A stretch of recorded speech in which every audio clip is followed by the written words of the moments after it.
Hi hello ನಮಸ್ಕಾರ ಒಂದ್ಕಡೆ ನ್ಯೂಸ್ಗೆ ಸ್ವಾಗತ. ನಾನು ಯಶವಂತ್. ಕೈಪಡೆಯಲ್ಲಿ ತಳಮಳ. ದಾವಣಗೆರೆಯ ಕೈಪಡೆಯಲ್ಲಿ ತಳಮಳ ಆತಂಕ ಶುರುವಾಗಿದೆ. ಜಿಲ್ಲೆಯ ಉಸ್ತುವಾರಿ ಸ್ಥಾನ, ಮಂತ್ರಿ ಸ್ಥಾನ ಯಾರಿಗೆ ಸಿಗುತ್ತೆ ಅನ್ನೋ ಲೆಕ್ಕಾಚಾರ ಜೋರಾಗಿ ನಡೀತಾ ಇದೆ. ಕಾಂಗ್ರೆಸ್ ವಲಯದಲ್ಲಿ ಒಂದು ರೀತಿಯ ಆತಂಕ, ತಳಮಳ ಶುರುವಾಗಿದೆ. ಪ್ರಭಾವಿ ರಾಜಕಾರಣಿ ಎಸ್ ಮಲ್ಲಿಕಾರ್ಜುನವರಿಗೆ ಮತ್ತೆ ಸಚಿವ ಸ್ಥಾನ ಮುಂದುವರಿಯುತ್ತೋ ಅಥವಾ ಜಿಲ್ಲೆಯ ಬೇರೆ ಶಾಸಕರಿಗೆ ಸಚಿವ ಸ್ಥಾನ ಸಿಗುತ್ತೋ ಅನ್ನೋ ಲೆಕ್ಕಾಚಾರ ದಾವಣಗೆರೆಯ ರಾಜಕೀಯ ಪಡಸಾಲೆಯಲ್ಲಿ ಜೋರಾಗಿ ನಡೀತಾ ಇರುವಂಥದ್ದು.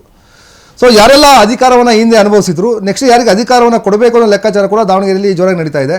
ನಿನ್ನೆ ಡಿ ಕೆ ಶಿವಕುಮಾರ್ ನೇತೃತ್ವದ ಹೊಸ ಸರ್ಕಾರ, ಹೊಸ ಸಚಿವ ಸಂಪುಟ ನಿನ್ನೆ ರಚನೆ ಆಗಿರುವಂಥದ್ದು. ಆ ಹೊಸ ಸಚಿವ ಸಂಪುಟದಲ್ಲಿ ಎಸ್ ಮಲ್ಲಿಕಾರ್ಜುನವರ ಹೆಸರು ಇರಲಿಲ್ಲ.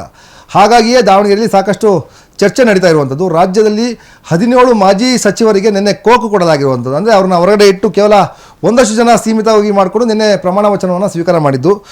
ಯಾರ್ಯಾರನ್ನ ಹೊರಗಡೆ ಇಟ್ಟಿದ್ದು ಅಂತ ನೋಡೋದಾದರೆ ಎಸ್ ಮಲ್ಲಿಕಾರ್ಜುನ್, ದಾವಣಗೆರೆಯ ಎಸ್ ಮಲ್ಲಿಕಾರ್ಜುನನ ಸಚಿವ ಸಂಪುಟದಿಂದ ಹೊರಗಡೆ ಇಟ್ಟಿದ್ದಾರೆ. Santosh Lad, Lakshmi Hebbalkar, HK Patil, Zameer Gundu Rao, Chaluvarayaswamy, K Venkatesh, HC Mahadevappa, Shivananda Patil, Sharanabasappa Darshanapur, RB Timmapur, MC Sudhakar, Mankala Vaidya, Shivaraju Tangadagi, Rahim Khan, NS Bosaraju, Madhu Bangarappa, ಇಷ್ಟು ಜನರನ್ನು ಸಚಿವ ಸಂಪುಟದಿಂದ ಹೊರಗಡೆ ಇಟ್ಟು ನಿನ್ನೆ ಹೊಸ ಸಚಿವ ಸಂಪುಟ ಏನು ರಚನೆ ಆಗಿದೆ, ಆ ರಚನೆ ಆದ ನಂತರ ದಾವಣಗೆರೆಯಲ್ಲಿ ಒಂದಷ್ಟು ರಾಜಕೀಯ ಚರ್ಚೆಗಳು ಶುರುವಾಗಿರುವಂಥದ್ದು. ಯಾಕಂದರೆ ದಾವಣಗೆರೆಯಲ್ಲಿ ಸಚಿವ ಸ್ಥಾನಕ್ಕೋಸ್ಕರ ಎಸ್ ಮಲ್ಲಿಕಾರ್ಜುನ ಹಾಗೂ ಶಿವಗಂಗಾ ಬಸವರಾಜ್ ನಡುವೆ ಸಾಕಷ್ಟು ಪೈಪೋಟಿ ಲಾಬಿ ನಡೀತಾ ಇದೆ.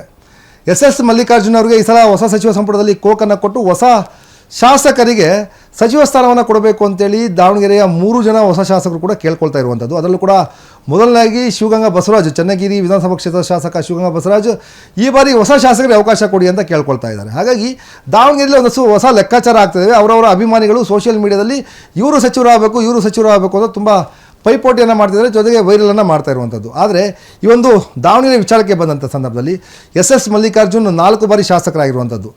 DG ಶಾಂತನಗೌಡರು 3 ಬಾರಿ ಶಾಸಕರಾಗಿದ್ದಾರೆ. ಇನ್ನು ಉಳಿದಂಥವ್ರು ಏನಿದ್ದಾರೆ, ಸಮರ್ಥ ಆಗಿರ್ಬೋದು, ಶಿವಗಂಗಾ ಬಸವರಾಜ, ಬಸವಂತಪ್ಪ, ದೇವೇಂದ್ರಪ್ಪ, ಇವರೆಲ್ಲರೂ ಕೂಡ ಮೊದಲ ಬಾರಿ ಶಾಸಕರಾಗಿ ಆಯ್ಕೆ ಆದಂಥವ್ರು. ಹಾಗಾಗಿ 2 ಹೆಸರುಗಳು ಬರಬೇಕಿತ್ತು. ಒಂದು ಎಸ್ ಮಲ್ಲಿಕಾರ್ಜುನ್ ಮತ್ತು DG ಶಾಂತನಗೌಡರ ಹೆಸರು ಮುನ್ನಲ್ಲೇ ಬರಬೇಕಿತ್ತು. ಆದರೆ DG ಶಾಂತನಗೌಡರ ಹೆಸರು ಯಾಕೋ ಭಾಳ ಹಿನ್ನೆಲೆ ಹೋಗಿದೆ. ಅವರು ಎಲ್ಲೂ ಕೂಡ ಲಾಬಿಯನ್ನು ಮಾಡ್ತಾ ಇಲ್ಲ, ಸಚಿವ ಸ್ಥಾನಕ್ಕೆ ಲಾಬಿಯನ್ನು ಮಾಡ್ತಾ ಇಲ್ಲ. ಹಾಗಾದರೆ ದಾವಣಗೆರೆಯಲ್ಲಿ ಸಚಿವ ಸ್ಥಾನಕ್ಕೆ ಲಾಬಿ ಮಾಡ್ತಾ ಇರೋದು ಯಾರಪ್ಪ ಅಂತ ನೋಡೋದಾದರೆ ಶಿವಗಂಗಾ ಬಸವರಾಜ್ ದೊಡ್ಡ ಮಟ್ಟದಲ್ಲಿ ಲಾಬಿಯನ್ನು ಮಾಡ್ತಾ ಇದ್ದಾರೆ. ಈ ಬಾರಿ ಸಚಿವ ಸ್ಥಾನ ಕೊಡಲೇಬೇಕು ಅಂತೇಳಿ. ಮತ್ತು ಹೊಸ ಶಾಸಕರಿದ್ದಾರೆ, ಹೊಸ ಶಾಸಕರಿಗೆ ಸಚಿವ ಸ್ಥಾನ ಕೊಟ್ಟರೆ ಅಭಿವೃದ್ಧಿ ಪರವಾಗಿ ಕೆಲಸ ಮಾಡಲಿಕ್ಕೆ ಅನುಕೂಲ ಆಗುತ್ತೆ ಅನ್ನೋ ಲೆಕ್ಕಾಚಾರದಲ್ಲಿ ಶಿವಗಂಗಾ ಬಸವರಾಜ್ ಕೇಳ್ತಾ ಇರುವಂಥದ್ದು. ಹಾಗಾಗಿಯೇ ದಾವಣಗೆರೆಯಲ್ಲಿ ಒಂದಷ್ಟು ಲೆಕ್ಕಾಚಾರ ನಡೀತಾ ಇದೆ.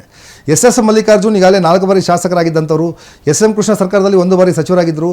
ಸಿದ್ದರಾಮಯ್ಯವ್ರ ಸರ್ಕಾರದಲ್ಲಿ 2 ಬಾರಿ ಸಚಿವರಾಗಿದ್ದಂಥವ್ರು ಎಸ್ ಮಲ್ಲಿಕಾರ್ಜುನ್. ಪ್ರಭಾವಿ ರಾಜಕಾರಣಿ, ಮಧ್ಯ ಕರ್ನಾಟಕದ ಪ್ರಭಾವಿ ರಾಜಕಾರಣಿ ಮತ್ತು ಲಿಂಗಾಯತ ಸಮುದಾಯದ ಪ್ರಭಾವಿ ವ್ಯಕ್ತಿ ಕೂಡ ಎಸ್ ಮಲ್ಲಿಕಾರ್ಜುನ್. ಹಾಗಾಗಿ DK ಶಿವಕುಮಾರ್ ಯಾರಿಗೆ ಮಣೆ ಆಗ್ತಾರೆ ಅಂತೇಳಿ, ಪ್ರಭಾವಿ ರಾಜಕಾರಣಿಗೆ ಮಣೆ ಆಗ್ತಾರೆ ಅಥವಾ ತಮ್ಮ ಶಿಷ್ಯ ಅಂತ ಏನು ಹೇಳಿಸ್ಕೊಂಡಿದ್ದಾರೆ ಶಿವಗಂಗಾ ಬಸವರಾಜ್ ಅವರಿಗೆ ಮಣೆ ಆಗ್ತಾರೋ ಅನ್ನೋ ಲೆಕ್ಕಾಚಾರ ನಡೀತಾ ಇರುವಂಥದ್ದು. ಯಾಕಂದರೆ DK ಶಿವಕುಮಾರ್ ಪರವಾಗಿ ಶಿವಗಂಗಾ ಬಸವರಾಜ್ ಸಾಕಷ್ಟು ಕೆಲಸವನ್ನು ಮಾಡಿದ್ದಾರೆ. ಅವರನ್ನು CM ಮಾಡಲಿಕ್ಕೆ ಒಂದಷ್ಟು ಟೀಮನ್ನು ಕಟ್ಕೊಂಡು ಬ್ಯಾಕ್ಗ್ರೌಂಡಾಗಿ ಎಲ್ಲ ವರ್ಕೆಲ್ಲ ಮಾಡಬೇಕಿತ್ತು, ಎಲ್ಲ ವರ್ಕನ್ನು ಮಾಡಿದ್ದಾರೆ ಅಂದರೆ ಶಿವಗಂಗಾ ಬಸವರಾಜ್. ಹಾಗಾಗಿ ಅವರಿಗೆ ಸಚಿವ ಸ್ಥಾನ ಕೊಡ್ತಾರೆ ಅನ್ನೋದಷ್ಟು ಲೆಕ್ಕಾಚಾರ ಚನ್ನಗಿರಿ ಭಾಗದಲ್ಲಿ ಜೋರಾಗಿ ನಡೀತಾ ಇದೆ. ಆದರೆ ದಾವಣಗೆರೆ ಭಾಗದಲ್ಲಿ ಇಲ್ಲ, ಎಸ್ ಮಲ್ಲಿಕಾರ್ಜುನ ಅವರನ್ನೇ ಕಂಟಿನ್ಯೂ ಮಾಡ್ತಾರೆ ಅನ್ನೋ ಕೂಡ ಚರ್ಚೆ ನಡೀತಾ ಇರುವಂಥದ್ದು. ಹಾಗಾಗಿ ಈಗ ಕೈ ಪಡೆಯಲ್ಲಿ ತಳಮಳ ಉಂಟಾಗಿರುವಂಥದ್ದು. ಆ ತಳಮಳಕ್ಕೆ ಯಾವಾಗಪ್ಪ ಒಂದು ಉತ್ತರ ಸಿಗುತ್ತೆ ಅಂತಂದರೆ ಹೊಸ ಸಚಿವ ಸಂಪುಟದ ಜೊತೆಗೆ ಮತ್ತೆ ಸಂಪುಟ ವಿಸ್ತರಣೆ ಏನಾಗುತ್ತೆ, ಯಾರನ್ನೆಲ್ಲ ಹೊಸ ಮತ್ತೆ ಶಾಸಕರನ್ನು ಸಚಿವ ಸಂಪುಟಕ್ಕೆ ಸೇರ್ಪಡೆಯನ್ನು ಮಾಡ್ಕೊಳ್ತಾರೆ, ಆ ಸಂದರ್ಭದಲ್ಲಿ ಎಲ್ಲ ತಳಮಳ ಕೂಡ ಕಡಿಮೆ ಆಗುತ್ತೆ. ಅಲ್ಲಿಯೂ ಕೂಡ ಒಂದಷ್ಟು ಚರ್ಚೆ ನಡೀತಾ ಇದೆ. ಎಸ್ ಮಲ್ಲಿಕಾರ್ಜುನ್ ಐದರ್ ಶಿವಗಂಗಾ ಬಸವರಾಜ್ ಅಂತೇಳಿ ಬಹುತೇಕ ಇರುವಂಥ ಮಾಹಿತಿ, ಒಂದ್ಕಡೆ ನ್ಯೂಸ್ಗೆ ಇರುವಂಥ ಬಹುತೇಕ ಮಾಹಿತಿ ಎಸ್ ಮಲ್ಲಿಕಾರ್ಜುನ್ ಅವರನ್ನೇ ಸಚಿವ ಸ್ಥಾನದಿಂದ ಮುಂದುವರಿಸುವ ಸಾಧ್ಯತೆ ಬಹುತೇಕ ಇರುವಂಥದ್ದು. ಜೊತೆಗೆ ಎಸ್ ಮಲ್ಲಿಕಾರ್ಜುನ್ ಅವರಿಗೆ ಒಂದು ಹೊಸ ಪೋರ್ಟ್ಫೋಲಿಯೋ ಕೊಡೋ ಸಾಧ್ಯತೆ ಕೂಡ ಇದೆ. ಅಂದರೆ ಗಣಿ ಮತ್ತು ಭೂವಿಜ್ಞಾನ ಜೊತೆಗೆ ತೋಟಗಾರಿಕೆ ಏನಿತ್ತು ಅದನ್ನು ಹೊರತುಪಡಿಸಿ ಹೊಸ ಪೋರ್ಟ್ಫೋಲಿಯೋನ ಎಸ್ ಮಲ್ಲಿಕಾರ್ಜುನ್ ಕೊಡೋ ಸಾಧ್ಯತೆ ಬಹುತೇಕ ಇರುವಂಥದ್ದು.